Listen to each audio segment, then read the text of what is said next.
just started crawling. And I crawled, I found a wall, and I started feeling along the wall and crawling more with one hand on it. And I'm crawling over like the wavy lumps, which I didn't know at the time were people. And I'm just crawling over just countless bodies. And I felt the wall turn. And a couple feet after it turned, there was a hole.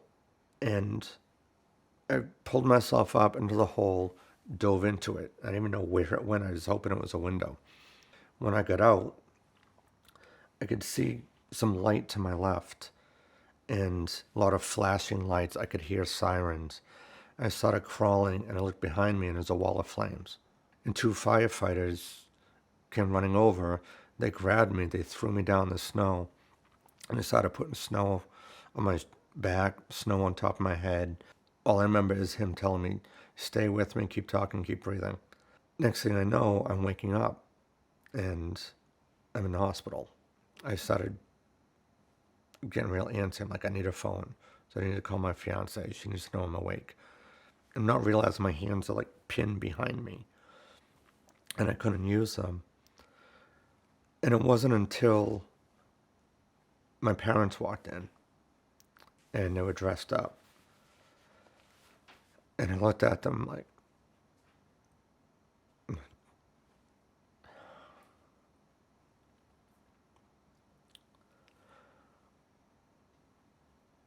I knew what happened at that point. And they had just gotten back from Donna's funeral. It was Thursday night, February 20th, 2003. Myself, my late fiancée Donna, and Pam Gudadoria, who was the 100th victim. When we arrived with two other friends at the station, three of us went across the street to the Coesit Inn to have dinner. The other two went inside, Kathy and Mary. And, it's the last dinner that I had with her, so. And she was just full of life. She was a mother of two young kids. They were 8 was the youngest, and the older one had just turned 11 3 days before the fire. She was kind of, I guess her family described her as she was going to be the next matriarch of the family. Like her grandmother was the original matriarch.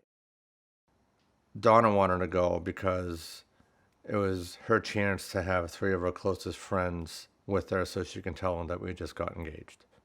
When we got to the club, it was just really like a mob scene. It was just shoulder to shoulder. Got the crowd really, roaring, wanted it loud, wanted everyone having a good time. Then a few minutes later, Great White came out. During the first song, they light off some indoor pyro. It's supposedly a cool burning pyrotech that the orbs shoot like 15 feet high. And I'm watching it, and I look, I'm like, they set the wall on fire. Like, what? I said, look behind the sparks. You can see the wall is on fire. So I'm looking at the flames, and they're starting to hit the ceiling a little bit. Smoke starting to roll over the stage. It's literally just a few more seconds go by, and I start hearing loud pops. And I look behind us, and it's all the stage lighting is now popping from the heat. And the flames have now gone into the ceiling. The flames rolled across the ceiling from one end of the club to the other. And it looked like you just lit a trail of gasoline, but it was over our heads.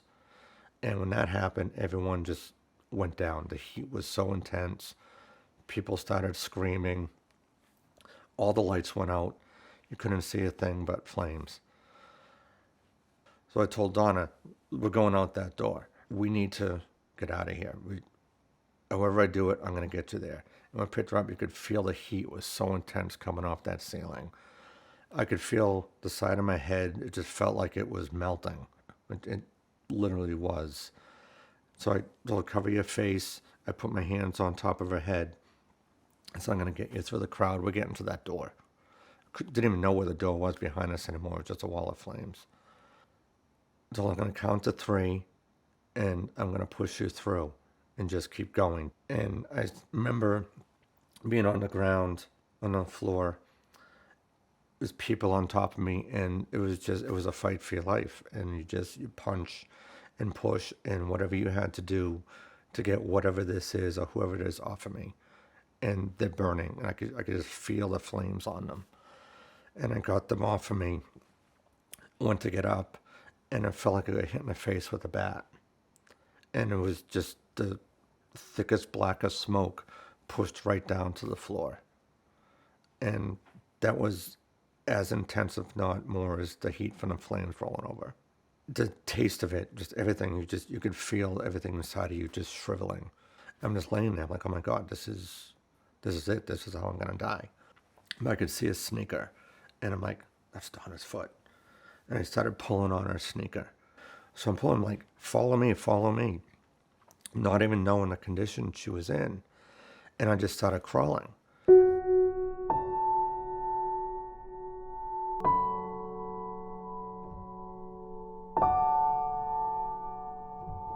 I was in the hospital 27, 28 days. The first 12 was in an induced coma, other than the few hours that I was awake. The recovery was, honestly, it was terrible. So every day they'd have to change dressing on my hands, unwrap them, check for how the skin grafts are attaching, rewrap them. After several days, I had to have all the stitches removed, both from my hands and my donor sites. So the pain from peeling that off your donor sites, I can only define as being equal, if not worse, to feeling my skin melt in the fire. They wound up putting something in my mouth so I wouldn't bite my tongue because the pain was so intense. My hands had full thickness skin grafts. I mean, it's basically every layer of skin outside of the tissue. A lot of ligament and tendon damage, more on my left hand than my right. I've had multiple surgeries to reattach tendons that the weaknesses from the burns would snap or just deteriorate. They'd slip into the wrong spot. I was told I was going to lose fingers. I was told a lot of things. My face recovered for some reason. Burned literally went into my eardrum. My right eye was burnt through the cornea, and it recovered. There's just a lot of... I was lucky. I mean, how can you say lucky? I was lucky. Everything is functioning. I think... when you're told you're going to lose fingers, you're going to lose sight in one eye, and you might lose your hearing, and then they wound up saying, oh, well, they all work. Can you move them? Yeah. Huh? You're not going to lose them. I can't complain about the injuries. The smoke inhalation burns, you can't see it, but that's something I feel all the time. I'm losing my voice a lot, or just a lot of throat irritation and chest irritation that I've learned to live with. Going home, it's like you go into a world that you're not ready for, because you had the nurses and the nurses' aides and everyone doing everything for you and feeding you and bathing you, and as uncomfortable as that is, when you're going home, you're like, who's going to do this stuff for me? I couldn't use my hands. I couldn't bend my fingers and couldn't feed myself. I couldn't hold a cup. I couldn't get dressed. So I'd have button-down shirts on, but someone else always had to button and unbutton it. So when I'd pull my sweatpants up, I couldn't brush my teeth. Someone had to do that for me. And it was awful. And it took months. Just that months of people cutting my food and drinking with straws, wearing sweatpants and slip-on sneakers, and because I couldn't tie a knot, I couldn't do a zipper, because I didn't have the fine dexterity to manipulate anything that you use your fingers on. The Station Nightclub fire was a pivotal fire in 2003 to claim 100 lives and to have over 200 injured. Rob Feeney, as an advocate for Common Voices, brings that to life. I get a phone call from Vicky, and she goes, I need you to come to Chattanooga. We have a problem with getting the city council to pass a sprinkler ordinance for our nightclubs, and I need you to talk to them. So if you could write up a testimony to read in front of them, it would be great. They've already voted twice and failed and they have one more opportunity to get this to pass, and we need one more vote. So I went down to Chattanooga, had a prepared speech, and sat there through a morning of testimony with the city talking and the fire chief talking and attorneys for the business owners, and just hearing really all this crap about why they shouldn't have to sprinkler their buildings.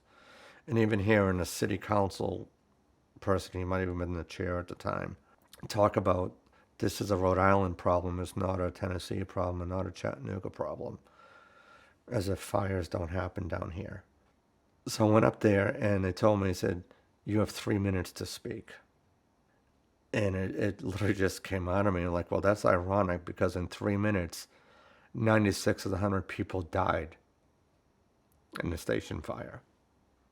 It was a mic drop moment. It made it real. It changed votes. I think I got their attention. Even the council people that weren't really paying attention to me, I could tell which way they were voting by who was looking at me and who was probably doodling. And when they all looked up at me, I was like, could I have your attention? I can talk now. They didn't shut me up. I probably went on for 11, 12 minutes. And I told them basically everything from Coconut Grove and Beverly Hills Supper Club to the Station Nightclub fire. Yeah, they weren't all in the same city. None of them thought it was ever going to happen to them. But it did. I think people expect they're safe when they walk into someone's business. And they're going to go in, they're going to eat, they're going to shop, they're going to do whatever, and they're going to be able to leave. We didn't have that safety in the station, but we expected it. I was under the impression that this building was sprinklered. I just thought every nightclub was. And I'm shocked to find out how many are not. And like, how can they not be? Some people I know are angry because it's going to cost them money, and they still didn't understand not nearly as much money as if someone dies in your establishment or even gets injured in it. That this is a fraction of what you'll pay. It wound up passing by one vote, and it meant that the nightclubs had a sprinkler. And the mayor called us up to his office, and we were met in the hallway by a councilman who told me that he was the swing vote. And he said that he was ready to vote no until he heard me talk. So that was, I guess, my aha moment of being an advocate. Currently, I am working for the Onset Fire Department, worked my way from call firefighter to a call lieutenant, and now I'm a full-time career captain. People say, well, there's a purpose for this happening. There's a reason you survived. And I would always counter with, there's no reason why the 100 people had to die. To know that one person, me, can tell a story that can change an entire city, then all of us as a group can reach so many more people and change so many more cities and towns, and change the safety laws to where they should be.